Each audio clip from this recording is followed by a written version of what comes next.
Ikinalulungkot ko, mister. Ginawa na namin ang lahat ng aming makakaya, pero huli na po ang lahat. Nay, tama na yan.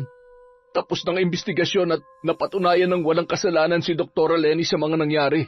Lenny, alam ko magagalit ka sa gagawin namin pero ito lang ang natatanging paraan na alam naming dalawa ni Herson para makatulong sa'yo. Teka, anong gagawin nyo? Anong ibig sabihin nito? Pasensya ka na, doktora, pero hindi ko na kaya pang marinig ang mga paghihirap ninyo. Sandali, anong gagawin nyo? Rendon, Herson! Taon 2004. Samar. Masayang naglalakad ang dalagang doktora na si Lenny sa pasilyo ng pampublikong ospital na kanyang pinapasukan. Kagagaling niya lamang sa operating room kung saan tagumpay ang ginawa niyang operasyon. Nang makasalubong niya ang nurse na si Rendon. Magandang umaga, doktora. Ang ganda ng ngiti natin ngayon, Sus, ang formal naman ng kaibigan ko. Masaya lang ako kasi isa na namang pasyente ang naisalba ang buhay. Kung ganon, dapat nating i-celebrate yan. Oo ba? Patulugin mo lang muna ako, Rendon. Tapos pag out mo mamaya, puntahan mo na lang ako sa bahay. Masusunod po, doktora. Binigyang daan pa siya ng binata habang nakayuko. Ang OA mo, ha? Sinabayan pa ni Rendon si Lena para ihatid sa labas nang bigla na lamang yung huminto. Bakit, doktora? Sinundan na lamang nito ang doktora na pumasok sa isang silid na mayroong mga pasyente. Excuse me, bawal po ang mga albularyo dito, Tay. Pasensya na pero hindi po pwede yung ginagawa ninyo. Nagulat pa ang isang matandang lalaki na kasalukuyang nagpapahid ng langis sa isang batang nakaratay sa higaan. Mahahalatang manggagamot ang nasabing matanda dahil sa suot nito at sa mga dahong nasa tabi ng higaan ng bata. Pasensya na po, pero ito po ang kahilingan ng mga magulang ng bata. Ginagawa ko lamang ang tungkulin ko. Lumipat ang tingin ni doktora sa magkatabing babae at lalaki na nakaupo sa kabilang gilid ng higaan. Mawalang galang na po, Mister, Mrs. Nasa ospital po tayo para magpagamot. May mga medisina nang naibigay sa bata. Sapat na po yon para gumaling ang anak ninyo. Bawal po magdala dito ng mga albularyo. Nagkakaintindihan po ba tayo? Napayukong humingi ng paumanhin ang mag-asawa sa kanya at nakiusap na lamang sa albularyo na itigil na ang kanyang ginagawa. Ngumiti pa si Lenny sa kanila bago lumabas ng silid na yon. Umiral na naman yung pagkaano mo. Hinayaan mo na lang sana. Ano ka ba? Ospital to. Bawal naman talaga yun dito. Huwag mong sabihing pag ikaw nakakita ng ganon, hahayaan mo lang. Siyempre, magkakaiba naman kasi tayo ng paniniwala, saka hindi naman sila nakakaperwisyo. May mga natutulungan din naman ang mga albularyo. May mga kaalaman sila na kung minsan ay hindi natin alam. Tumigil ka nga, Rendon. Hindi ako nag-aral ng ilang taon para ibaba ang paniniwala ko sa mga ganyang bagay. Doktora ako, at alam ko kung ano mas makabubuti para sa mga pasyente.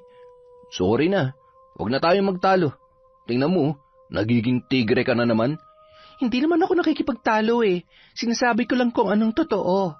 Napakamot na lamang ang binata sa kanyang ulo dahil nagpatiuna na ng lakad ang dalaga. Alam niyang naiinis yun sa kanya. Kaagad niya naman yung hinabol at nilambing-lambing. Ganoon sila palagi kapag sila ay nagkakatampuhan. Kung sino ang may kasalanan ay siyang gagawa ng paraan para magkaayos kaagad. Sa ilang taon na nilang magkaibigan, parang tunay na kapatid na ang turingan ng dalawa sa isa't isa, na kung minsan ay nabibigyang mali siya ng iba. Samantala, sa isang baryo kung saan naninirahan ang maglolang sina Maria at Junior, masaya silang sinalubong ang truck na naghatid ng kanilang package galing sa Saudi kung saan nagtatrabaho ang ama ni Junior na si June. Pagkababa ng nasabing package na isang malaking karton ay sabik na niyakap yon ng batang lalaki. Ano kayang laman nito, Lola? Ay, hindi ko rin alam. Baka mga laruan at damit mo, Apo. Excited na akong buksan to, kaso kailangan pa nating hintayin ang pagdating ni Tatay. Hayaan mo na. 3 araw lang naman ang bubunuin ng iyong paghihintay. At sa wakas ay makakasama mo na rin ang iyong ama. Makalipas ang 3 araw, walang paglagyan ang saya ni Junior nang sa wakas ay dumating na si June. Buong linggo silang namasyal para sulitin ang mga araw na magkasama silang dalawa bago bumalik ulit ng Saudi ang kanyang ama. Anak, hinahinay lang sa pagtakbo. Baka madapak at masugatan. Ang sarap makipaghabulan sa alaga nating aso, Tay. Ganito po laging ginagawa namin. Mamaya ka na makipaglaro. Ang mabuti pa, sabayan mo na akong kumain itong mga tsokolate, anak. Mabilis namang tumalima si Junior at kaagad na tumabi sa kanyang ama. Tay, kailan po ang balik ninyo? Matagal pa. 1 buwan pa kasi ang bakasyon ko. Aba, ang galing naman. Matagal ko pa pala kayong makakasama. Kinagabihan, inaapoy ng lagnat si Junior, nanginginig at kung ano-ano ng mga salitang lumalabas sa kanyang bibig dahil siya ay nagkukumbulsyon na. Mama, Mama. John, unang beses na nagkaganito ang anak mo. Ang mabuti pa'y dalhin na natin siya sa albularyo. Hindi, Nay. Sa ospital natin siya dadalhin. Paniguradong maaaksyonan kaagad ng mga doktor ang kalagayan ng anak ko. Pero malayo ang ospital dito. Baka kung ano nang mangyari sa bata kung doon pa natin siya itatakbo. Naputol ang pag-uusap ng mag-ina nang biglang sumuka si Junior at malakas na napadaing. Apo, anong nararamdaman mo, ha? Ang sakit po ng tiyan ko, Lola. Dito sa may kanang bahagi po, sa ibaba. Nay, ihanda mo na mga gamit ng bata. Maghahanap lang ako ng masasakyan natin papuntang bayan. Habang sakay ng tricycle, panay ang daing at pagsuka ni Junior. Sana sa albularyo na lamang natin dinala itong apo ko. Hindi sana'y napainom na siya ng mga epektibong halamang gamot. Nay, mas makabubuti para sa bata ang matingnan ng mga doktor. Mas maalam ang mga yun kung tungkol sa medisina ang pag-uusapan. Kung sa albularyo natin dadalhin si Junior, baka kung ano-ano lang ang ipainom sa kanya na hindi naman angkop sa kanyang karamdaman. Ay, ewan ko sa iyo, Jun. Lumaki ka namang sa albularyo tayo laging lumalapit kapag may dinaramdam ka. Moderno ng panahon ngayon, Nay. Marami ng gamotang naimbento gamit ang agham at napatunayang epektibo ang mga yun. Ano na lang ang saysay ng ilang taong pag-aaral ng mga eksperto kung hindi nila mabigyan ng tamang gamot ang kanilang mga pasyente. Hindi na lamang umimik pa ang matanda kahit na gusto pa niyang makipagtalo sa kanyang anak. Itinuon na lamang niya ang kanyang pansin sa apong namimilipit sa sakit ng tiyan. Kaagad namang inasikaso ng mga doktor si Junior pagdating nila sa ospital. Sinuri, kinunan ng laboratory tests at imaging test at nilapatan ng pain reliever. Nasa loob ng CR si June nang dumating si Rendon para ipaalam sa kanila na kailangang sumailalim sa isang operasyon si Junior na kung tawagin ay appendectomy dahil base sa mga ginawang test, may malubhang diferensya ang appendix ng bata at kailangan na yung tanggalin. Operasyon? Aba, hindi ako papayag. Bakit naman pahihirapan pa ang apo ko? Ginang, kapag hindi niyo po pinaoperahan ng bata, baka magdulot pa yun ng kapahamakan niya. Darating po si Dr. Lenny para ipaliwanag sa inyo kung bakit gagawin ang operasyon. Uuwi na kami. Hindi ko pa operahan si Junior. Sakto namang dumating si June at narinig ang huling sinabi ni Aling Maria. Ooperahan ng anak ko? Napatingin si Rendon sa likuran ni June at napangiti nang makita si Doktora Lenny. Narito na po si Doktora. Siya na po magpapaliwanag ng husto kung bakit isasalang sa operasyon ng bata. Nagpakilala naman ng doktora at sinabi kung ano ang papel niya sa ospital na yon. May appendicitis po ang anak ninyo. Namamaga ang kanyang appendix kaya kailangan namin yung putulin para hindi na kumalat pa ang impeksyon sa loob ng katawan niya sa pamamagitan po ng appendectomy. Marami pang ipinaliwanag si Doktora Lenny sa kanila at kung ano ang maaaring mangyari sa bata, oras na hindi yun sumailalim sa operasyon at kung ano ang mangyayari kapag siya ay naoperahan. Paano po kung hindi kami pumayag na operahan ang anak ko?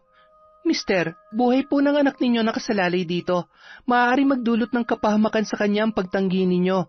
Pero kung buo ng pasya ninyo, may pipirmahan lang po kayong waiver. Ang waiver na yon ay magpapatunay na naipaliwanag sa inyo ng maayos ang mga panganib at benepisyo ng operasyon at na kayo ay kusang tumanggi sa operasyon sa kabila ng mga panganib. Natigilan ang lalaki sa sinabi ng doktora. Hindi naman pera ang pinuproblema niya, kundi ang gagawing proseso. Dahil minsan na siyang nabiktima ng operasyon.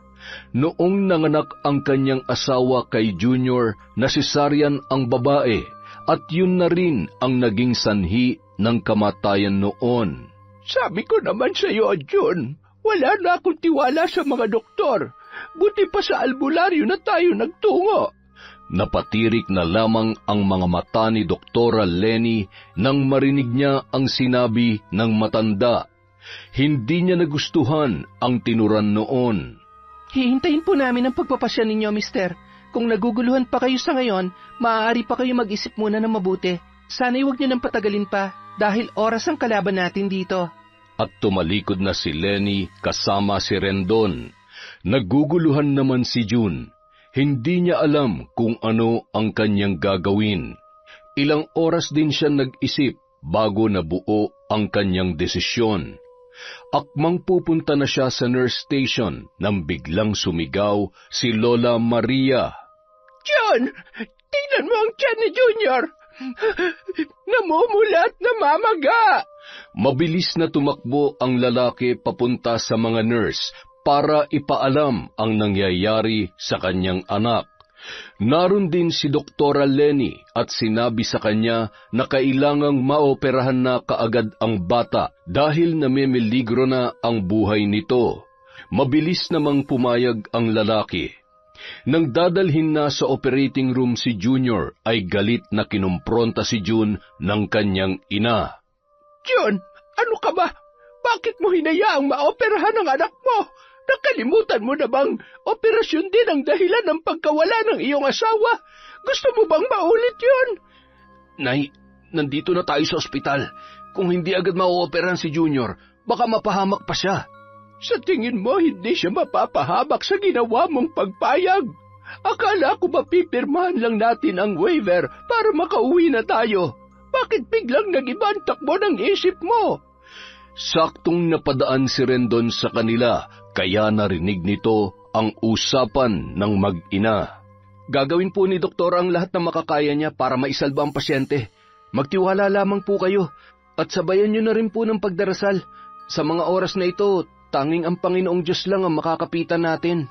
Matagal na akong walang tiwala sa inyong Panginoon. At isa pa, iho, hindi ko naman hinihingi ang opinyon mo. Tila napahiya ang binata dahil sa sinabi ng matanda, kaya nagkibit-balikat na lamang yon at tuluyan ng umalis. Sana lamang ay hindi mo pagsisihan ang pagpapa-opera kay Junior. Ginagawa ko lang po kung anong ikabubuti ng anak ko, Nay. Muli ako magtitiwala sa mga doktor na nagsasagawa ng operasyon. Alam kong mabuti ang kahantungan ng lahat. Bahala ka na nga dyan. Pag may nangyaring masama sa apo ko, malalagot ka sa akin.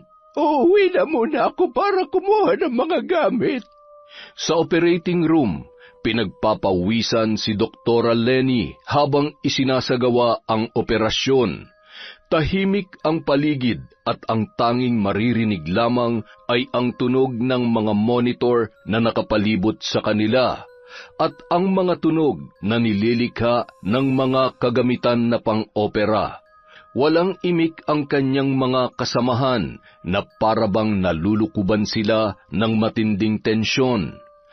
Makalipas ang 1 oras, napatingin na lamang si Dr. Lenny sa isang monitor dahil ang linyang lumabas doon ay unti-unti nang nagiging tuwid.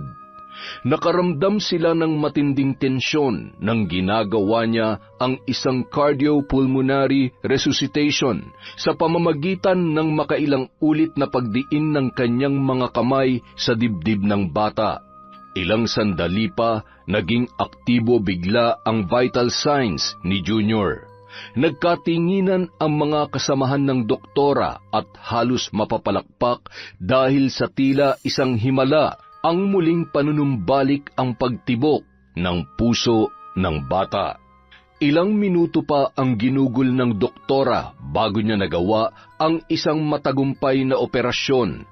Tensyonado at nababalot ng pag-aalala ang kalooban ni June habang parut-paritong palakad-lakad sa harapan ng operating room. Nagbuga siya ng hangin nang mapansin ang pagbukas ng pintuan at naging maagap nang iniluwa roon ang maaliwalas na muka ni Dr. Lenny. "Doktora, kumusta ang anak ko?" Sa ngayon ay inaasikaso pa siya sa loob. Bakit po, Dok? Ayos lang po ba siya? Nasa maayos ng kondisyon ng bata. Maya-maya ay ililipat na siya sa kwarto niya. Maraming salamat po, Doktora.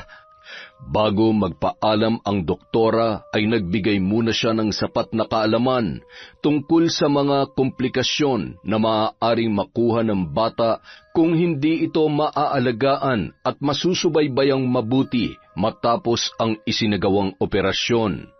Nag-iwan din siya ng mga tagubilin tungkol sa pagpapakain kay Junior ng may pag-iingat, kung ano ang mga pwede nitong kainin at kung kailan ang tamang oras para kainin ng bata upang maiwasan ang mga komplikasyon. Tumango naman si June na nagpapahiwatig na naiintindihan niya ang mga yon. Sa loob ng kwarto, pinagmamasdan ni June ang kanyang anak na mahimbing na natutulog. "Salamat naman at tagumpay ang operasyon mo, anak. Makakahinga na ako ng maluwag." Tinapik-tapik niya pa ang ulo nito bago ginawaran ng halik. Magtatakip silim na nang bumalik si Aling Maria.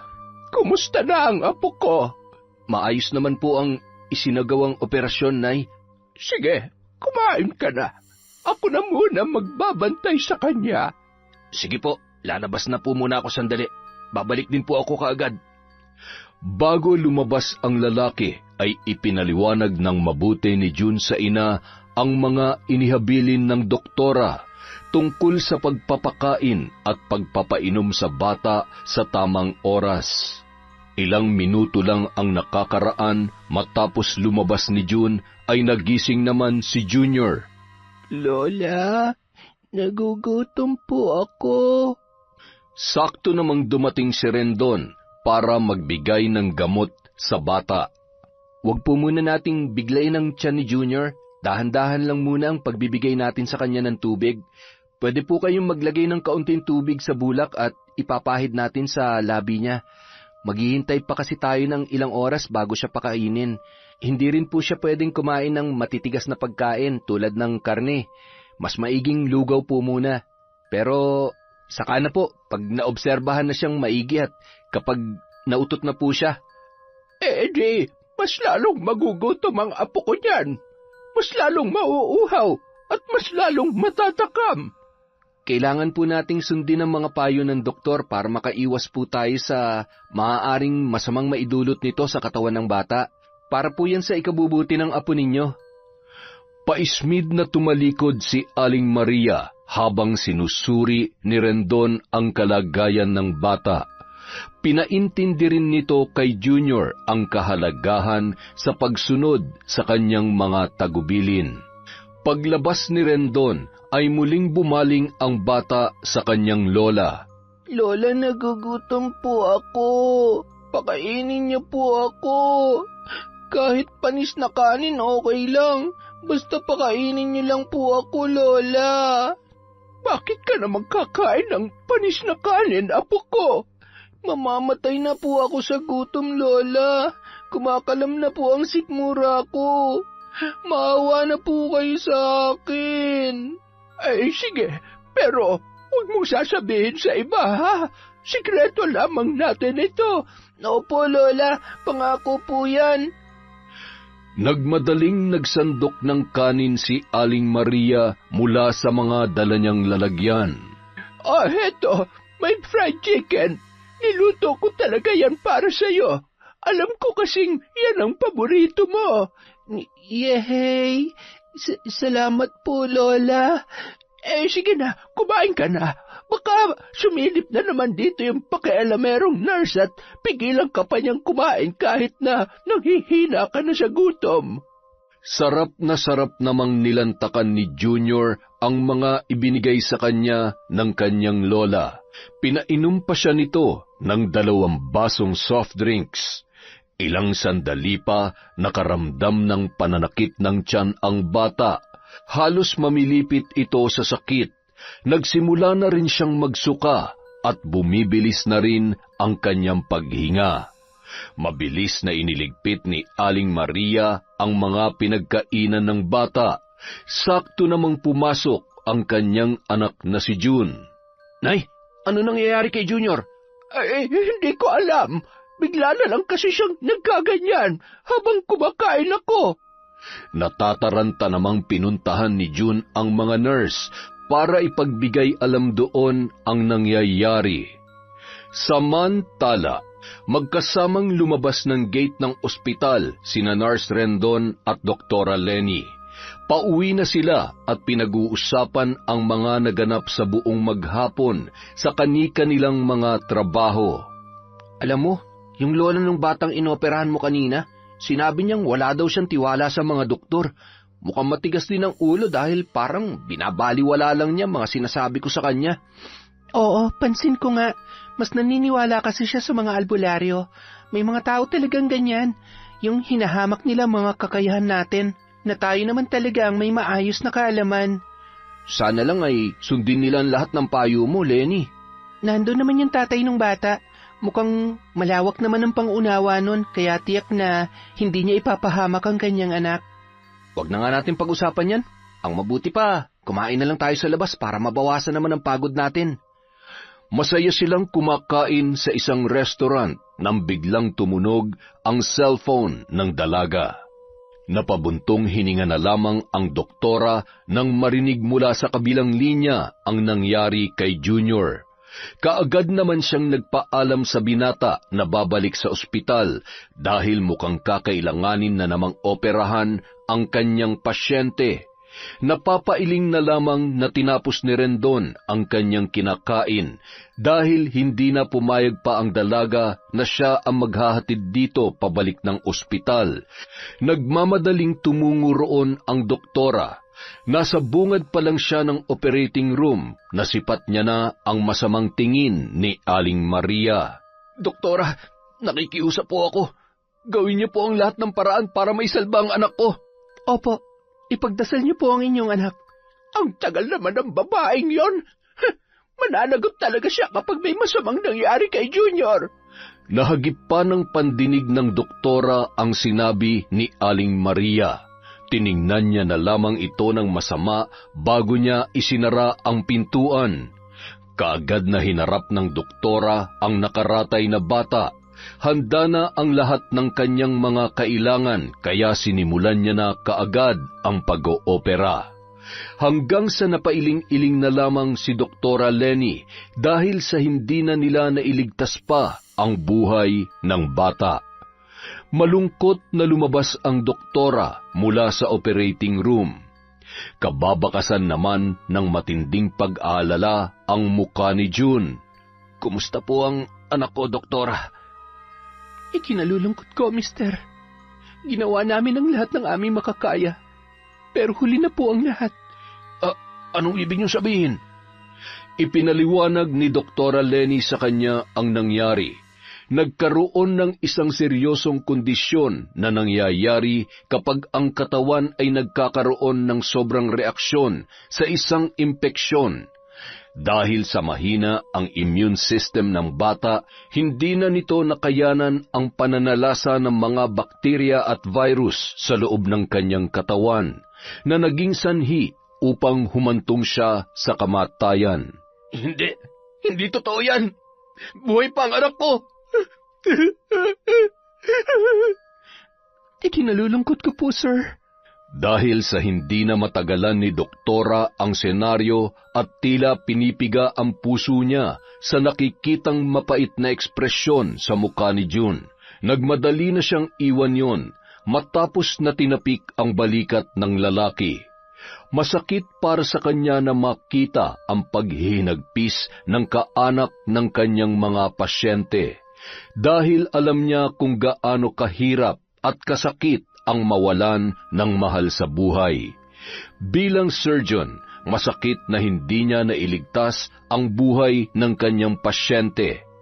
Kahit pa yun na ang kanyang trabaho, ay hindi pa rin siya sanay na may namamatay sa kanyang mga kamay. Kasalukuyang nakikipag-usap si Doktora sa kanyang mga kasamahang doktor nang bigla siyang sinugod ni Aling Maria. Nagsisigaw ang ginang at nanlilisik ang mga mata na siya ay binubulyawan. Kasalanan mo tong lahat, babae. Kung hindi mo lang sana inoperahan ang apo ko, buhay pa sana siya ngayon. Wala kang kwenta. Ang kapal na mukha mong hayop ka. Maghunos dili po kayo. Bilang doktor, masakit din po sa akin na nangyari sa apo ninyo. Hindi ko po ginustong pagkawala niya. Pero sariling katawan na po ng apo ninyo ang bumigay dahil sa malala ng impeksyong nasa loob ng katawan niya. Hindi kita mapapatawad. Tandaan mo ito, babae.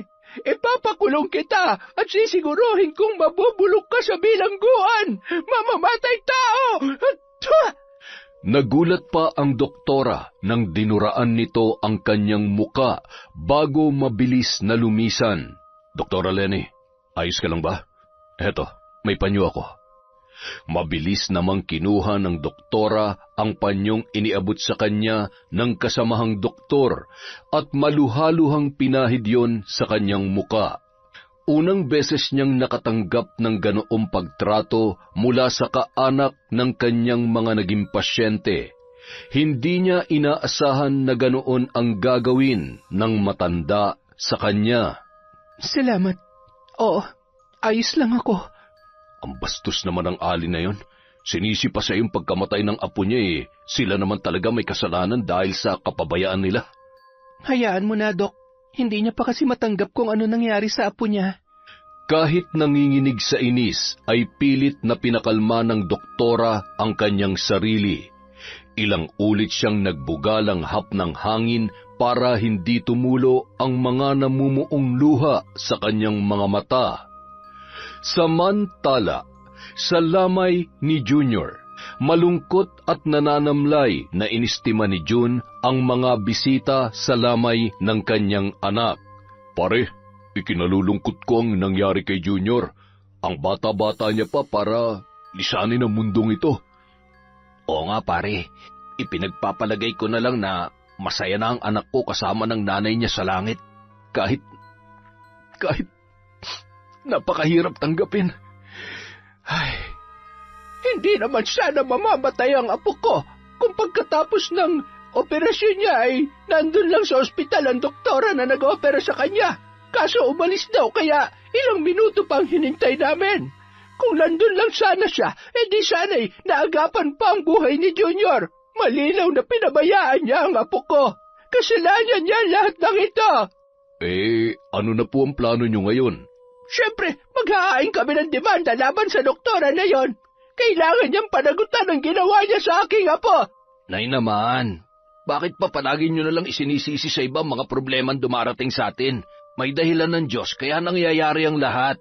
Nangyari ang lahat ng yon dahil sa kapabayaan ng mga doktor. Simula pa nung sa asawa mo. Kasalanan nila mga doktor kung bakit hindi na mabubuo ang pamilya mo.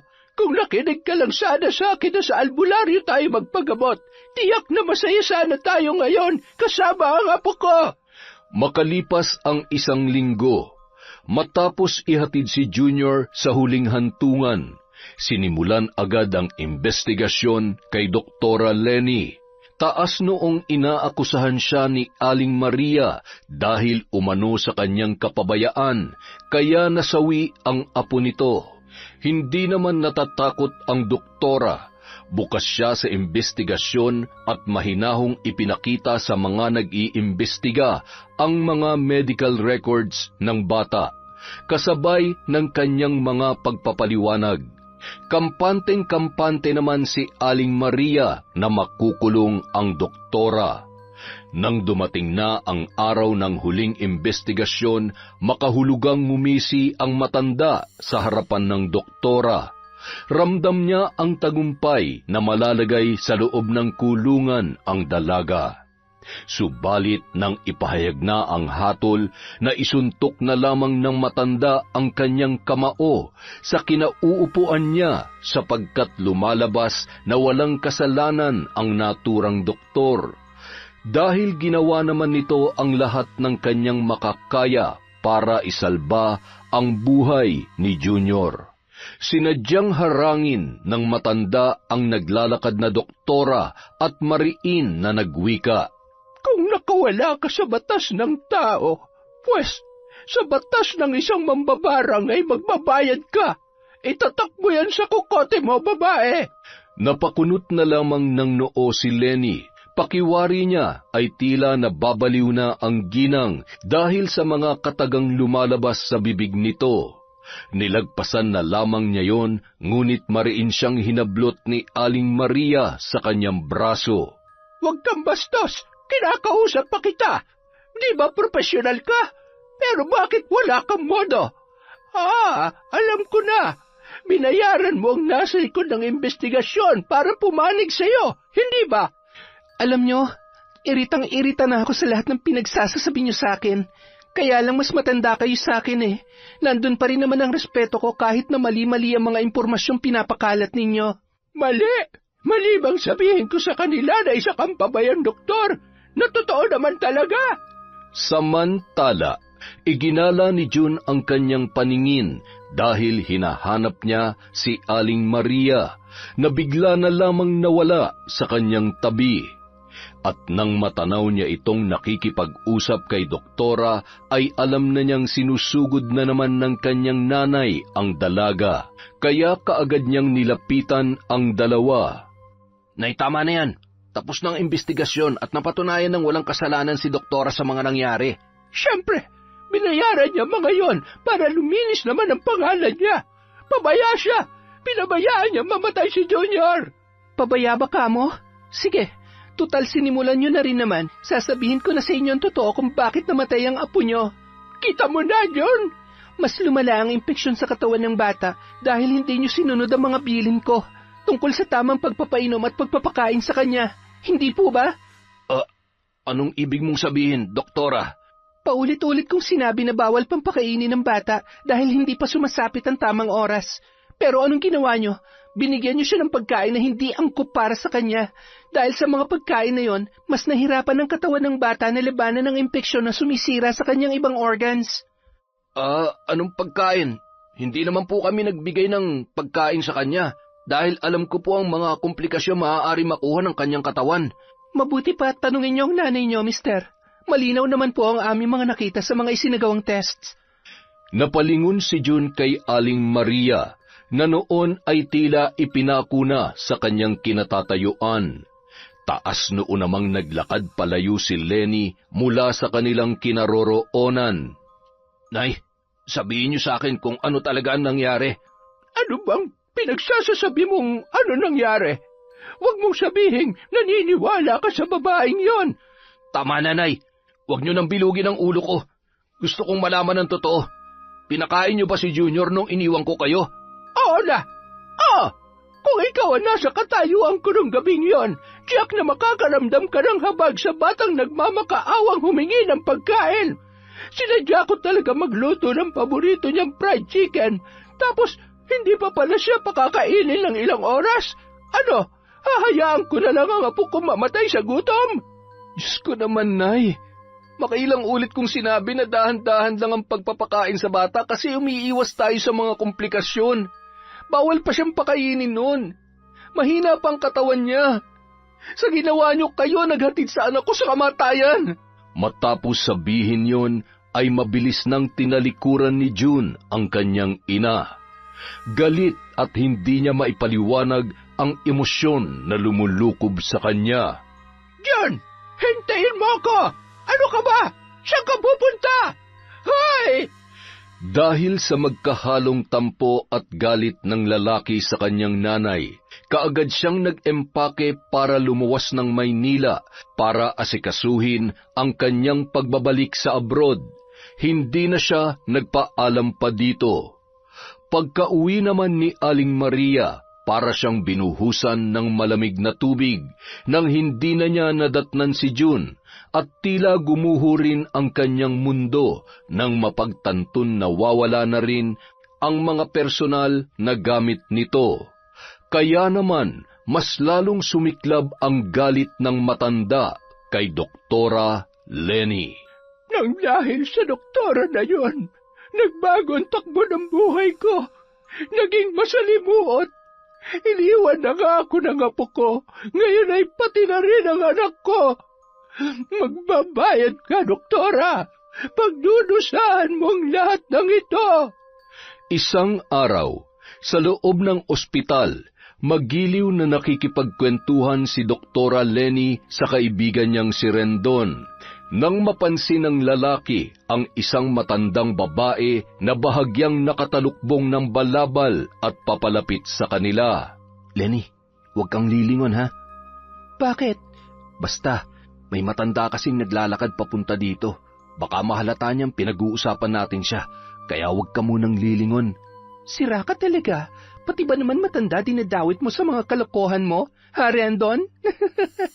Mukha kasi siyang nakakatakot. Mahaba ang mangga sa kanyang suot na mahabang bestidang itim. Balot na balot din ng itim na medyas ang kanyang paa at nakatalukbong pa ng balabal. Mukhang kubado na dala ng kanyang katandaan.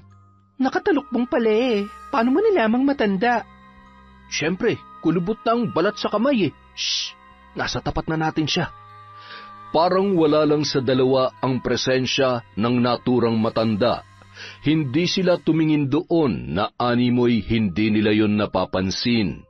Subalit ang kanilang mga mata ay sumisenyas sa isa't isa. Mawalang galang na. Maaari ba akong magtanong sa inyo?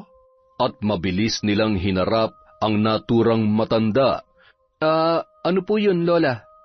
Habang nagsasalita si Rendon, pilit naman niyang sinisilip ang mukha noon. Mas matangkad kasi sila kumpara sa Ale. Kilala niyo po ba si Doktora Lenny? Ako ho yun. Bakit po? Ikaw pala. Mag-iingat ka, Ineng. Mag-iingat ka. Mas makabubuting lumapit ka sa isang albularyo at humingi ng tulong bilang proteksyon. Gaya ng mga pangontra sa mga itim na mahika. Ho? Hindi ko po kayo maintindihan. Nakikita ko maaaring mangyari sa hinaharap. Sundin mo ang payo ko bago pa mahuli ang lahat. Nay, pasensya na po pero mukhang natatakot na po kasi ang kaibigan ko. Sa mahinang kilos, hinawi ng matandang babae ang nakatalukbong na balabal sa kanyang muka. At ganoon na lamang ang pagkasindak ng dalawa nang tumambad sa kanila ang kanyang anyo. Bukod kasi sa nangungulubot nitong balat ay kapansin-pansin din ang mga bulutong sa muka nito. Ang isa niyang mata ay nakaluwa na halos umabot na sa butas ng kanyang ilong. Mabilis namang hinawakan ng matanda ang braso ng doktora. Tumambad sa kanila ang mahahaba nitong mga kuko na animoy hindi man lamang nakatikim ng linis dahil sa anyo at dumi nito. Bahagyang napadiin ang pagkakahawak ng matanda, kaya naman natusok ng mga kuko nito ang makinis na balat ng doktora. Isang itim na mahika ang nagbabadyang pumasok sa buhay mo. Sisirain ka nito at ipapahamak. Mag-iingat ka, Ineng. Bahagyang inilayo ni doktora ang kanyang braso dahil sa takot, ngunit nasugatan yon ng mga kuko ng matanda. Napadaing si Lenny nang nakaramdam ng kirot, dala ng kanyang sugat. Nang makitang dumudugo ang sugat, ay kaagad yung binitawan ng matanda at muling ibinalik ang balabal na nakatabing sa kanyang muka kasabay ng kanyang dahan-dahang paglisan.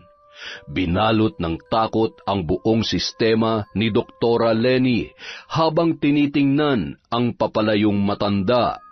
Ang weird naman ng matandang yon. Kinilabutan ako sa mga sinabi niya. Huwag mo na lamang pansinin. Alam mo naman ang mga matatanda. Nagiging ulyanin na pagka nagkakaedad at kung ano-ano pang pinagsasasabi. Oo nga pero hindi ko maipaliwanag ang kilabot na gumapang nang dumampi ang balat niya sa akin. Ay, parang may malamig na kung ano ang gumapang sa kalamnan ko. Ay nako Lenny, ang mabuti pa magpahinga ka na. Baka dala lang yan ng pagod at puyat. Ang dami kasing pasyente nitong mga nakaraang araw. Gaya ng payo ng kanyang kaibigan, umuwi ang doktora at nagpahinga sa loob ng kanyang apartment. Nag-iisa lang siyang nakatira doon. Matagal nang namayapa ang kanyang mga magulang. Malayo din siya sa kanyang mga kamag-anak na nasa Cebu.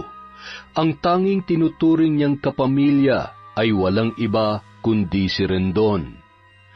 Maalinsangan ang pakiramdam niya, kaya naman hinayaan niya lamang na nakabukas ang bintana na nasa tabi ng kanyang kama. Kahit papaano ay nakalanghap siya ng sariwang hangin. Nakahiga na siya habang nagmumuni-muni na may biglang kung anong kumalabog sa labas. Kaagad din naman siyang bumalikwas ng bangon para silipin kung ano o sino ang may kagagawan ng ingay. Sa pagdungaw niya sa bintana, isang pusang itim ang kanyang nakita. Akmang babalik na sana siya sa pagkakahiga nang tumingala ang pusa sa kanya at nagtama ang kanilang mga paningin. Hindi maipaliwanag ng doktora ang matinding pagkabog ng kanyang dibdib nang masilayan ang anyo ng pusang yun. Nakaluwa ang isang mata nito na umaabot hanggang ilong at ang mga butlig sa mukha niya ay parang minsan na niyang nakita. Hindi nga lang niya matandaan kung kailan o kung saan. Napakurap na lamang ang doktora nang mapansing titig na titig yun sa kanya. Pagkatapos ay tila nagpakawala ng isang nakakakilabot na ngiti. Bago yun, bigla ang naglaho. Mabilis namang iginala ng doktora ang kanyang paningin, ngunit hindi na niya nakita pa kung saan yun nagpunta. Sa muling paghiga ni Lenny, biglang may pumasok na hangin sa kanyang bintana. Napatingin siya roon at nakita ang tila itim na usok na dala ng hangin. Akmang tatayo na sana siya, ngunit biglang nanigas ang kanyang katawan na animoy ipinako sa kama. Hindi niya maigalaw ang kanyang mga kamay at paa. Dahan-dahan namang naglandas ang itim na usok papalapit sa kanya. Tumindi ang kilabot na kanyang nararamdaman nang makitang pumasok ang itim na usok sa kanyang suot na shorts at naramdaman niya na may mainit na pumasok sa kanyang panloob hanggang sa nakaramdam siya ng pananakit ng puson. Sumidhi ng sumidhi yun at nahihirapan na siya ng husto. Gusto niyang sumigaw, ngunit wala siyang boses na mailabas. Pakiramdam niya ay umiikot ang kirot sa kaibuturan ng kanyang pagkababae, hanggang sa naging malabo na ang kanyang paningin at unti-unti na yung nagdilim. Kinabukasan, Umaga na nang magising ang doktora. Masakit ang kanyang ulo, ang buo niyang katawan, partikular na ang kanyang pagkababae. Aray, ano ba tong nararamdaman ko? Biglang tumunog ang kanyang cellphone at rumihistro doon ang pangalan ni Rendon. Hello, Rendon? Oh, bakit parang matamlay ka? Ano nangyari sa'yo? Wala naman. Bakit napatawag ka? Chinecheck lang kita. Hindi ka kasi sumasagot sa tawag ko kahapon pa. Nakatulog kasi ako eh. Pasensya na ha. Nakatulog? Tulog ka sa loob ng 17 oras? Ganun na ba katagal bago mo ako na-contact? Opo, mahal na Reyna. Tiningnan ng doktora ang kanyang relo na nakalagay sa ibabaw ng mesang nasa gilid ng kanyang kama. 6:00 na pala ng umaga. Huling naaalala niya ay 1:00 ng hapon siya nagsimulang humiga. Kung ganoon, tama nga ang kanyang kaibigan. Nagtataka man ay iwinaglit na lamang niya sa isipan ang nangyari. Hello? Lenny, nandiyan ka pa ba? Hello? Oo, naririnig kita. Sigurado ka ba talagang okay ka lang? Gusto mo puntahan kita dyan? Wag na. Ayos lang ako. Makalipas ang 3 buwan, marami na ang nakakapansin sa pagbabago ng katawan ng doktora. Ang iba ay pinagchichismisan na siya dahil sa mukha na siyang buntis sa kanilang paningin. Doc Lenny, nananaba ka yata ngayon na. Hindi ko mapigilang kumain, Doc eh. Oh, nandito ka pala. Kanina pa kita hinahanap pa. Nandito na yung manggang pinabili mo, mahal na prinsesa. 1 kilo yan. Ay, salamat naman. Tumutulo na ang laway ko ngayon pa lang eh. Thank you. Teka muna, ilang buwan na ba yung dinadala mo, Doc Lenny? Ha? Anong dinadala? Huwag ka nang mahiya, alam na ng lahat na buntis ka. Ha? Ako? Buntis? Congratulations, Doc. Binabati ko kayong dalawa ni Nurse Rendon. Ninong ako, ha? O sige, mauna na ako, marami pa kasing pasyente naghihintay sa akin. Nanlaki na lamang ang mga mata ng dalawa na sumunod ang tingin sa papalayong doktor at pagkatapos ay sabay na humagalpak ng tawa. Yan, ang takaw mo kasi. Napagkakamalan ka tuloy na buntis. At ang malupit doon, ako pa ang tatay. Loko-loko? Subalit napatigil sa pagtawa si Lenny nang bigla siyang naduwal. Sapu-sapu ang bibig. Mabilis siyang nagtungo sa loob ng CR at doon ay inilabas ang kanyang mga kinain. Lenny, magtapat ka nga sa akin. Hindi ka nga ba buntis? Ano? Huwag mong sabihing pati ikaw ay naniniwala sa mga chismis. Paano naman ako mabubuntis? Wala nga akong boyfriend. Sa nakikita ko kasi sa'yo ngayon, iba eh. Kahit nung nakaraan pa, para ka kasing naglilihi. Hay nako, walang hiya. Hindi nga ako buntis, ano ka ba? Bakit? Buntis lang bang kumakain ng mangga? Nang mga sumunod na buwan, hindi na nga napigilan ang paglaki ng tiyan ng doktora. Hindi na rin siya pumapasok sa ospital at nag-aalala na si Rendon dahil sa hindi naman niya sinasagot ang tawag nito. Kaya naisipan nito na siya ay bisitahin. Laking gulat ng binata nang makita ang buong anyo ng doktora. Malaki ang tiyan at halos namumulagat na ang mga mata dahil sa kapayatan. Akala ko ba magkaibigan tayo? Ba't di mo ipinakikilala sa akin ang ama ng ipinagbubuntis mo? Hindi nga ako buntis, ano ka ba? Nagpa-ultrasound na ako noong nakaraan at ewan ko ba kung bakit wala naman silang nakita. Ibig mong sabihin, hindi ka buntis at wala ring tumor na tumubo dyan sa tiyan mo? Ay, oo. At alam mo ba, parang mababaliw na ako sa kakaisip kung ano ba tong sakit ko. Sa totoo lang, unti-unti na akong nanghihina. Nahihiya na ako magpakita sa kahit na sino dahil sa kalagayan kong to. Kita mo naman ang loob nitong apartment ko. Makalat dahil sa hindi ko na nalilinisan. Hirap na rin akong kumilos. Bakit hindi mo sinabi sa akin? Di sana nasamahan kita sa albularyo. Ano? Albularyo? Sira ka ba? Ano naman ang mapapala ko kung pupunta ako sa albularyo? Huwag kang ampaliw. Alam mo, Lenny, kahit na sa ospital ako nagtatrabaho, naniniwala pa rin ako sa kakayahan ng albularyo. Basta hindi ako naniniwala, okay?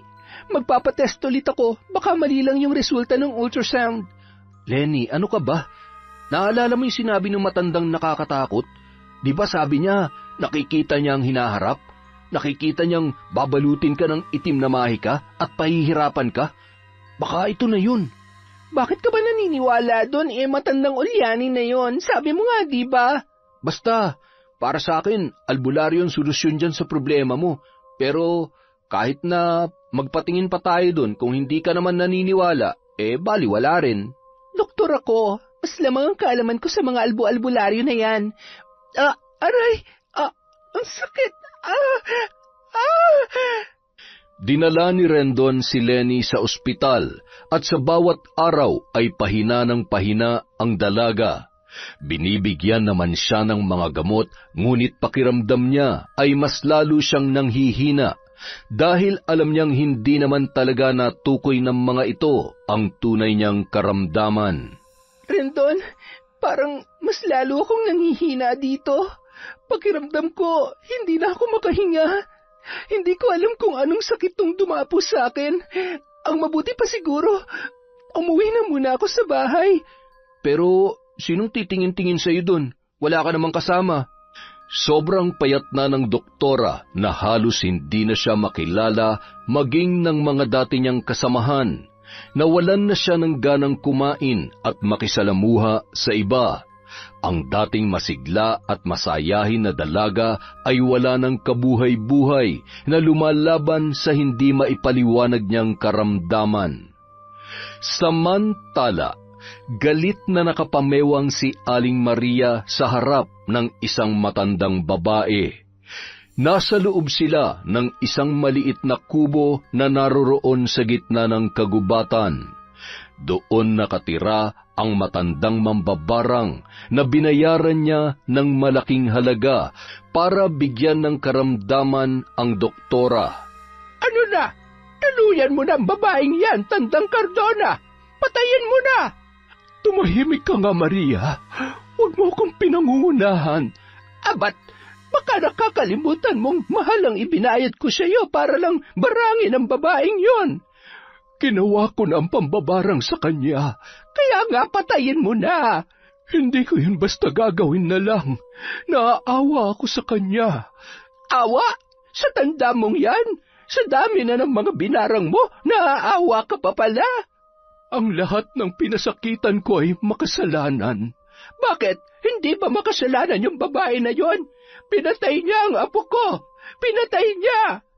Kung wala lang akong naging utang na loob sa'yo, hindi ko ito gagawin.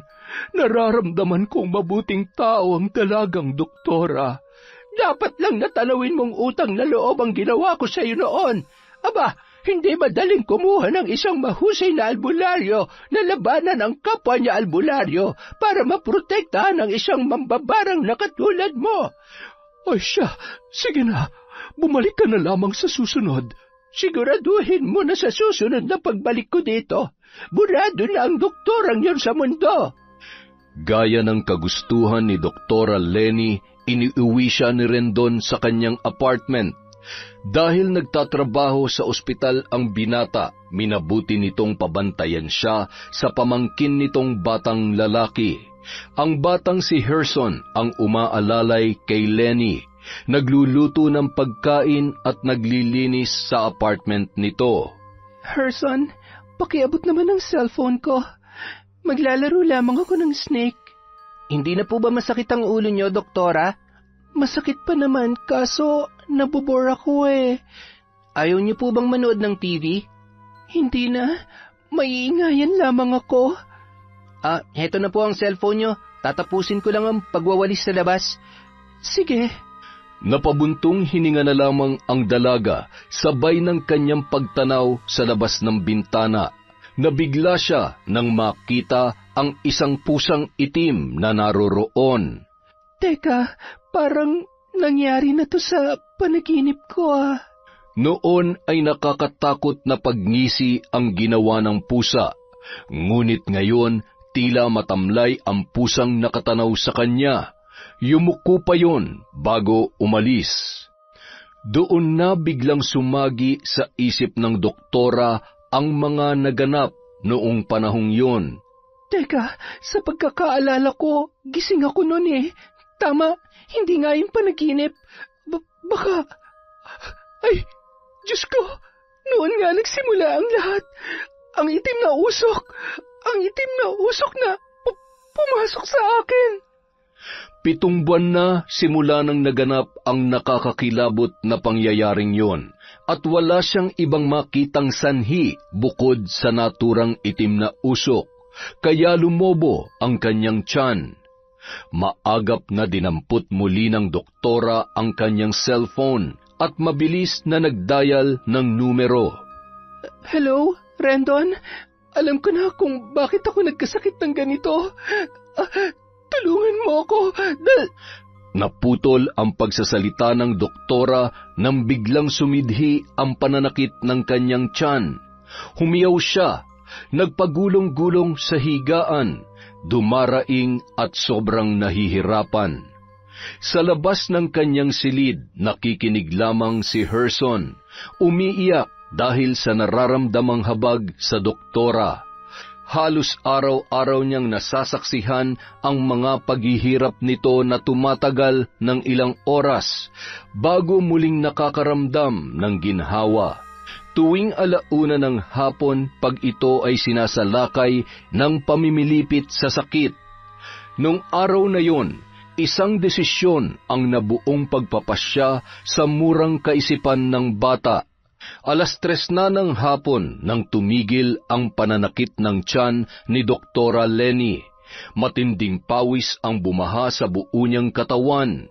Ang kanyang mga luha ay walang tigil sa pag-agos dulot ng kanyang paghihirap. Hawak-hawak ang malaki niyang tiyan, umayos siya ng upo, sumandal sa pader at paulit-ulit na bumuga ng hangin. Kahit ilang pain reliever pa ang kanyang inumin, ay hindi pa rin yon nakakabawas sa kanyang sakit. Nang ipinikit niya ang kanyang mata, ay nakita niya ang anyo ng isang matandang babae. Ang nakakatakot na anyo nito at ang mga mata nito na lumuluwa. Biglang napasinghap ang dalaga at nagmulat ng mga mata. Kumabog ng malakas ang kanyang dibdib at ramdam niya ang pagtaas ng kanyang mga balahibo. Ilang sandali pa, bumukas ang pintuan ng kanyang silid at nasilayan niya si Herson, kasama si Rendon na may hawak na lubid. Lenny, alam ko magagalit ka sa gagawin namin pero ito lang ang natatanging paraan na alam naming dalawa ni Herson para makatulong sa'yo. Teka, anong gagawin niyo? Anong ibig sabihin nito? Pasensya ka na, doktora, pero hindi ko na kaya pang marinig ang mga paghihirap mo. Sandali! Anong gagawin niyo sa akin? Rendon! Herson! Sana mapatawad mo kami. Dahan-dahang naglakad si Rendon papalapit sa kanya, dala-dala ang lubid na ibinubuhol nito. Nanginginig namang sumiksik sa sulok ang doktora para protektahan ang kanyang sarili. Ang ginawang pabilog na pagbuhol sa lubid ni Rendon ay ipinatong niya sa kama. Diyan ka lang ha, huwag kang gagalaw. Ano ba kasing ginagawa mo? Doktora Lenny, magandang araw. Sino ka? Anong gagawin niyo sa akin? Naparito ako dahil humingi ng tulong sa akin si Herson. Dito na rin kami nagpang-abot nitong si Rendon. Huwag ka mag-alala. Gagawin kong lahat para makawala ka sa itim na mahikang lumulukob sa iyong katawan. Albularyo po siya, doktora. Kaibigan ko po siya. Kaibigan po namin ni Tito Rendon. Alam kong magagalit ka pero ito lang ang natatanging paraan na alam ko na makakasagot sa pinagdadaanan mo, Lenny. Hindi ako galit. Kaya nga ako tumawag sa iyo kanina para sabihin, pumapayag na akong magpatingin sa albularyo. Isinalaysay sa kanila ng doktora ang mga naganap. Noong nakita niya ang itim na usok, wala siya ni isang detalyeng kinaligtaan. Pagbukas pa lamang ng pintuan, Nakaramdam na ako ng malakas na enerhiya mula sa sumpa ng mambabarang. Binabarang ka, doktora. Barang? Maraming paraan ng pambabarang. Maski ako ay marunong noon, subalit mas pinili ko na lamang na maging manggagamot.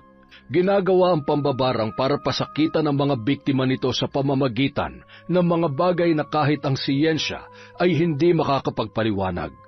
Tanging mga albularyo lamang ang nakakaunawa sa mga ganitong pangyayari, at kami mga manggagamot lang ang siyang nakapagbibigay lunas doon. Ano po ang dapat kong gawin? Manalig ka lamang.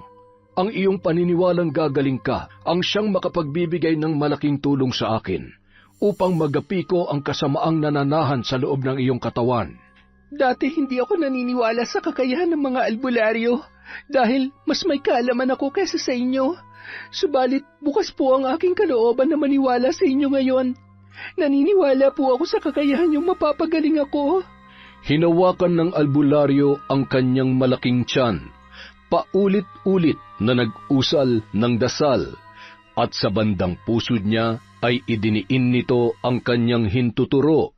Napadaing ang doktora dahil sa kakaibang sakit na sumargo sa kanya. Si Rendon naman ay naupo sa gitna ng ginawa nitong bilog gamit ang isang lubid.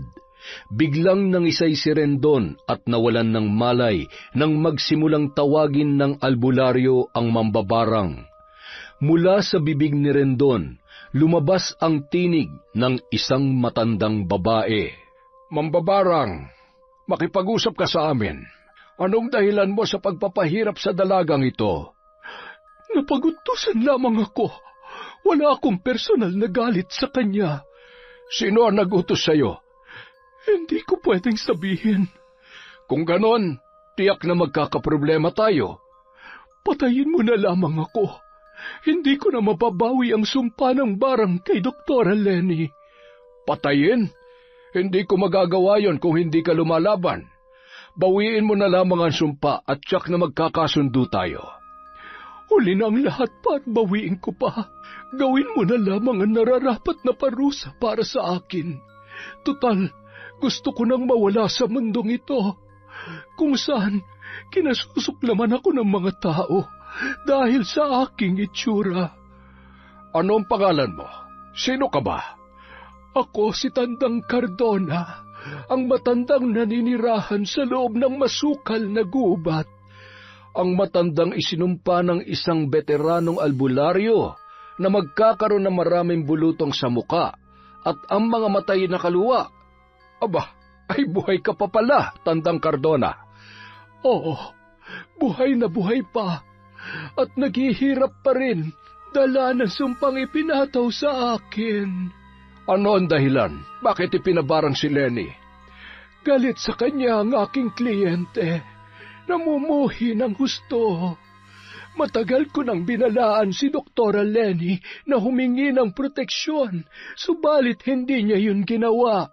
Ayaw ko naman biguin ang aking kliyente dahil malaki ang utang na loob ko sa kanya. Pasensya na, doktora, kung nakinig ka lamang sana, hindi ka tatablan ng aking barang.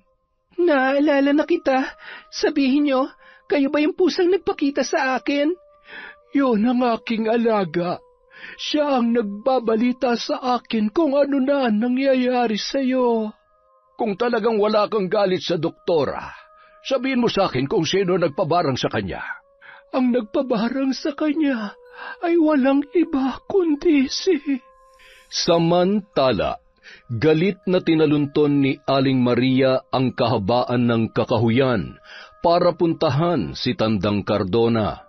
Kailangan mapilit niya yon na patayin na ang doktora para makapaghiganti na siya at makuha ang hustisyang hinihintay para sa kanyang apo. Nasa bungad na siya ng pintuan nang mapansin niyang may kausap ang matanda. Napakunot naman ang kanyang noo sa pagtataka dahil sa wala namang ibang taong kumakausap dito maliban sa kanya. Bukod sa natatakot ang mga tao sa matanda, pinandidirihan din ang itsura nito. Naisip niyang sumilip muna bago tuluyang pumasok sa loob. Nasipat niyang nakaharap ang matanda sa mga nakatirik na kandila, kaharap ang larawan ni Doktora Lenny na ibinigay niya rito nung araw na nagpabarang siya. Gusto niyang kaagad na patayin ang doktora, subalit sinabi ng matanda na kailangang pahirapan muna yon para makaranas ng sobrang sakit na sinang-ayunan naman ni Aling Maria. Nakinig siya sa mga sinabi nito. Nang mapagtanto na nakikipag-usap pala ito sa isang albularyo sa pamamagitan ng espiritual na pagtawag, narinig niya ang mga sinabi ng matanda na nagpatindi ng kanyang sumisiklab na galit at kaagad niyang nilapitan yon at malakas na sinipa mula sa likuran. Isa kang taksil! Kaya pala hindi mo pa pinapatay ang babaeng yon dahil nagsisisi kang nabarang mo siya at wala ka talagang balak na patayin siya. Pwes, ako na ang makakalaban mong bruha ka. Heto na babagay sa'yo. Malakas na inihampas ni Aling Maria ang isang silya sa katawan ng matanda, ngunit nakailag yun. Alam mo, ikaw naman talaga ang bala sa buhay ko eh. Simula nang makilala kita, nagkanda leche-leche na ang buhay ko. Malas ka! Nagsisisi rin akong nakilala kita, Maria. Alam kong kaya mo lang naman ako tinulungan noon dahil alam mong mapapakinabangan mo ko. Ilan na ba ang ipinabarang mo? Tinulungan kita dahil alam kong nagkasala sila. Tinutulungan din kita ngayon kahit na alam kong walang kasalanan ng doktora dahil may isa kong salita.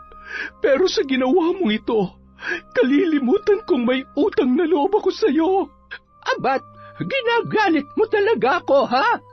Akmang susunggaban na sana ni Aling Maria si Tandang Cardona para sakalin, nang bigla siyang nangisay at napatda nang biglang may lumabas na mga bangaw mula sa kanyang bibig at sa kanyang magkabilang tainga. Anong ginagawa mo, Cardona? Ibinabalik ko lamang sa iyo ang kawalang hiyaan mo, Maria. Itigil mo ito! Itigil mo! Samantala, bigla na lamang natumba si Rendon matapos na maputol ang pakikipag-usap ng albularyo sa mambabarang. Diyos ko, Rendon, ayos lang po ba siya? Oo, maayos naman siya. Reaksyon lang yan ng matapos na makipag-usap tayo sa mambabarang. Bakit kaya naputol ang pakikipag-usap niya sa atin? Malakas ang pakiramdam kong may nakialam sa kanya. Ang mabuti pa'y simulan na natin ang panggagamot sa iyo, Doktora. Gaya nga ng sinabi ni Tandang Cardona, hindi niya na mababawi pa ang barang. Nararamdaman ko namang sinsero ang kanyang pahayag. Doktora, tatanggapin mo ba ang aking panggagamot? Sa lahat ng mga nasaksihan ko ngayon, wala na po akong dahilan para hindi ko po kayo paniwalaan. Opo, handa po ako magpagamot sa inyo. Tumango-tango na lamang ang albularyo na nagpapahiwatig ng kanyang pagsang-ayon. Humingi ang albularyo ng baso kay Herson. Kaagad namang tumalima ang bata at nagmadaling nagtungo sa kusina. Sa pagbabalik nito ay may dala na itong baso. Iniabot niya yon sa matandang albularyo. Naglabas din ang albularyo ng isang maliit na garapa na may lamang buhay na tubig. Ipinatak niya yon ng 7 beses sa pusod ng doktora at ang basong hawak ay nilagyan niya rin ng buhay na tubig. Makailang ulit na dinasalan at ipinainom sa dalaga. Gagawin ulit natin ang panggagamot sa araw ng Martes at Biyernes. Hindi ka agad mawawala ang sakit na yan, Doktora. Subalit hindi ka nagaanong mahihirapan oras na sumidhing muli ang kirot. Ano nangyari? Nalaman na ba kung sinong mambabarang? Opo, Tito. Pero napag-utusan lang daw siya, kaso hindi na niya nasabi kung sino, kasi naputol na yung pag-uusap nila ni Manong Albularyo. Ganun ba? Naku, sayang naman. Ano na mangyayari kay Lenny, Manong? Gagamutin ko siya. Tiwala naman akong mailalabas ko ang anumang nasa loob ng tiyan ng doktora. Sa pag-alis ng albularyo, nahulog sa malalim na pag-iisip si Lenny. Ayos ka lang ba, Lenny? Anong nararamdaman mo ngayon? Medyo magaan na, kaso nanghihina pa rin ako. Doktora, magiging maayos din ang kalagayan nyo. Gagaling din po kayo. Huwag po kayo mawalan ng pag-asa. Oo, Herson. Salamat nga pala ha. Masakit din po kasi sa akin na makitang naghihirap kayo. Naalala ko kasi ang lola ko. Ganyan na ganyan din ang paghiyaw niya nung nagkasakit siya. Binarang din po siya, doktora. At si Manong Albularyo din ang tumulong sa kanya. Ngayon ay magaling na po yung lola ko. Samantala, nanggagalaiti naman si Aling Maria dahil sa hindi niya maigalaw ang kanyang buong katawan habang nakatayo sa harapan ni Tandang Cardona. Cardona, pakawalan mo akong bruha ka! Nagkamali ka ng kinalaban, Maria. Kung noon, napapasunod mo ako sa gusto mo, ngayon ay kailangang ako na ang sundin mo. Tandang Cardona naman! Baka pwede pa natin tong pag-usapan. Ano ba ang gusto mo? Pakakawalan lang kita dyan. Kung ipinapangako mong hihingi ka ng tawad kay Doktora Lenny at aakuin mo ang iyong kasalanan na ikaw ang nagpabarang sa kanya. Sige, ipinapangako ko. Makakaalis na ba ako? Tinitigan siya ni Tandang Cardona na nooy nag-aayos ng mga kandila. Bumulong-bulong ang matanda bago siya muling nakakilos. Patakbong nilisan ni Aling Maria ang kubo nito. Narinig niya pa ang pagsigaw ng matanda. Maria, ang pangako mo ay dapat mong tuparin. Kung hindi, parusa ay sasapitin. Malayo na si Aling Maria nang kausapin ang kanyang sarili. Ano ako, baliw? Magbabayad ka, matanda ka. Makikita mo. Pagbabayaran mo ang ginawa mong ito sa akin at pagsisisihan mong tinrider mo ako. Makalipas ang 1 linggo, nakaramdam si Doktora Lenny ng paninikip ng dibdib. Sumidhi rin ang pagsakit ng kanyang tiyan na ilang araw na ring hindi niya nararamdaman. Herson, pakitawagan mo nga si Manong Albularyo. Papuntahin mo siya rito. Baka ito na ang kanyang sinasabi. Pakibilisan naman, Opo, doktora. Ilang minuto lamang ang lumipas ay dumating na ang albularyo. Anong nararamdaman mo, doktora? Mainit po ang tiyan ko. Tapos parang tila may lalabas sa ano ko. Sige lang. Umiri ka lang. Hayaan mong lumabas kung ano man yan. Ang sakit na nararamdaman ng dalaga ay parang sakit na nararamdaman ng isang babaeng manganganak. Walang paglagyan ang sakit na parang nababali ang kanyang mga buto-buto. Makailang ulit siyang humiyaw bago may lumabas sa kanyang pagkababae. Nang suriin niyo ng albularyo na sipat nitong isang nabubulok na karne ng kung anong hayop ang inilabas ng doktora. Hindi lamang yun isa, dahil sunod-sunod na nagsilabasan na ang mga karning animoy nabubulok na. Anong nararamdaman mo ngayon, doktora? Hindi kaagad nakasagot si Lenny dahil pinapakiramdaman niya pa ang kanyang sarili. Sa tingin mo ba'y nailabas mo na ang lahat? Wala na bang sumasakit dyan sa loob mo? Maginhawa na po ang pakiramdam ko. At tingnan niyo po, hindi na lumulobo ang aking tiyan. Herson, ikuha mo nga ako ng malaking plastik. Ilalagay ko lang tong mga basura dito. Kaagad namang tumalima ang bata na nasa labas ng silid ni doktora at naghihintay lang kung ano ang ipapagawa sa kanya. Ano pong gagawin niyo sa mga yan? Kailangan mailibing ang mga ito sa tamang lugar. Ako na ang bahala dito, doktora. Maraming salamat po sa tulong ninyo. Utang ko po sa inyong aking buhay, Manong. Huwag ka muna magpasalamat. Hindi pa natin alam kung tuluyan na bang nawala ang barang sa loob ng iyong katawan. Ipagpapatuloy pa natin ang gamutan. 2 beses sa loob ng 1 linggo. Simula nung araw na yon, Unti-unti nang nakakabawi ang katawan ni Doktora Lenny. Naging magana na siyang kumain at palagi na rin siyang nakakapag-ehersisyo. Samantala, sa gitna ng kalaliman ng gabi, paiktad na tinungo ni Aling Maria ang kubo ni Tandang Cardona. May bitbit siyang 1 galong gasolina. Ngayong gabi ay isasagawa niya na ang kanyang matagal nang binabalak. Maingat siya sa kanyang bawat pagkilos. Kailangan masiguro na hindi siya makakagawa ng anumang ingay para siya ay magtagumpay. Ibinuhos niya ang gasolina sa paligid ng kubo. Pagkatapos ay sinilip niya ang natutulog ng matanda.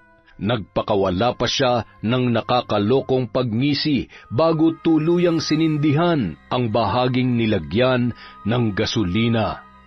Sumiklab ang apoy at humalakhak si Aling Maria habang pinapanood ang pagkatupok ng kubo. Nang makontento na, ay masaya siyang nilisan ang lugar na yon. Isa kang hangal, Tandang Cardona. Magdusa ka sa impyerno, animal ka! Isang araw, aksidenteng nagkita sina Aling Maria at Doktora Lenny sa sakayan ng jeep. Buhay ka pa pala, Doktora. Sa kapal ba naman ng mukha mo, pati barang ay hindi na yata tumalab sa'yo. Paano niyo nalaman na binarang ako? Huwag niyong sabihin, kayo ang may pakana noon. Ako man o hindi, wala ka na doon. Isa lang ang nasisiguro ko. May araw ka rin sa'kin dahil pinatay mo ang apo ko. Bakit po ba sobrang hirap sa inyo natanggapin ang totoo? Na kayo naman talagang dahilan ng pagkamatay ng bata dahil sa kapabayaan ninyo. Tumahimik ka! Ganyan po ba talagang ugali ninyo? Lahat na lang na masamang nangyayari sa buhay nyo ay sa iba nyo sinisisi dahil mahirap para sa inyo na tanggaping nagkasala din naman kayo? Baka gusto mong barangin ulit kita. Kung makapagbanta kayo, sana kayo na mismo yun ang babarang para hindi na kayo nakakapirwisyo ng ibang tao. Akala ko ba'y hihingi ka ng tawad kay Doktora pag nagkita kayong dalawa, Maria? Sa nakikita ko, mukhang nagbabanta ka pa. Nanlaki ang mga mata ni Aling Maria nang makita si Tandang Cardona na biglang lumapit sa kanilang dalawa ng doktora. Nakasuot pa rin ang matanda ng mahabang bestidang itim at bahagyang nakatalukbong ng balabal. Bakit buhay ka pa? Para ka atang nakakita ng bangkay na muling nabuhay, Maria. Hindi ito maaari. Pinatay na kita! Sinunog na kita! Biglang nag-iba ang paligid ni Aling Maria. Natagpuan niya ang sarili sa loob ng gubat. Nanlalaki ang mga mata niya na iginala ang kanyang paningin. Nasaan ako? Hindi ito pwedeng mangyari! Hindi siya magkamayaw sa pagtakbo nang biglang nasalubong si Tandang Cardona. Saan ka pupunta? Panaginip lamang ito. Anumang oras ay magigising din ako. Hindi ka nananaginip, Maria. Totoo itong lahat. Ang lahat ng iyong mga nakikita. Pinatay na kita. Kung hindi ito panaginip, paano nakabalik ka pa? Nakalimutan mo na bang nagtatangan ako ng lihim na karunungan? Hindi mo ako basta-basta mapapatay, Maria. Kung tuso ka, mas lalo akong tuso kesa sayo. Muling bumalik ang paligid ni Aling Maria sa sakayan ng jeep. Nakatayo pa rin doon si Lenny at nakatingin sa kanya. Napahawak siya sa kanyang ulo na tila mababaliw na sa pabigla-biglang pagbabago ng kanyang kapaligiran. Biglang nagiging masukal na gubat at makalipas ang ilang segundo ay babalik na naman ulit sa sakayan ng jeep. Nang sulyapan niya si Doktora Lenny, mabilis naman itong nag-anyong pusang itim na masamang nakatitig sa kanya. Dahil sa pagkalito, naguguluhan siyang napaatras, ngunit parang napapaso naman ang kanyang likuran. Nang lingunin niya kung ano ang mayroon doon, nakita niya ang naglalagablab na apoy. Malawak yun na parabang kakainin siya anumang oras. Napaupo na lamang ang matanda habang nagsisisigaw ng pagmamakaawa. Tama na! Tama na, Cardona! Naririnig niya ang halakhak ni Tandang Cardona at pakiramdam niya ay kumakalikot yon sa kaibuturan ng kanyang pandinig. Napapikit na lamang siya habang panay ang takip sa magkabila niyang tainga.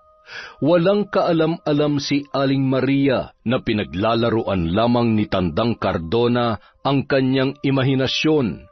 Wala naman talagang sunog na naganap sa kanyang kubo dahil bago pa nagpunta si Aling Maria doon, ay nalaman na niya ang balak nito sa pamamagitan ng kanyang alagang pusa. At ang tunay na kaganapan nung araw na yon ay sasakayan naman talaga ng jeep naroroon si Aling Maria, ngunit wala doon ang doktora. Lahat ng mga nakakita sa kanya nung araw na yon ay nagsasabing isa siyang baliw, sapagkat kung ano-ano na ang mga katagang lumalabas sa kanyang bibig. Biglang nagagalit tapos nanginginig na naman sa takot na tila mayroong kausap gayong mag-isa lamang siya. Hindi niya alam na siya na pala ang pinapatawan ni Tandang Cardona ng sumpang barang. At magpapatuloy ang kanyang kabaliwan hanggang siya ay nabubuhay. Makalipas ang 1 buwan, ganap nang nakabawi si Doktora Lenny sa kanyang mga naranasan. Masigla na siyang muli na nag-aasikaso ng kanyang mga pasyente.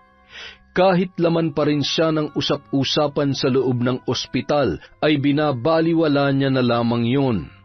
Hindi pa rin sila makamove on sa pagbubuntis mo kuno, Lenny. Hayaan mo na sila. Wala naman akong dapat ipaliwanag sa kanila. Sabagay, oo nga naman. Teka, hanggang ngayon hindi pa rin natin nakikilala kung sinong nambarang sa iyo. Hindi na importante yon. Ang mahalaga na wala nang barang sa akin. Salamat ha.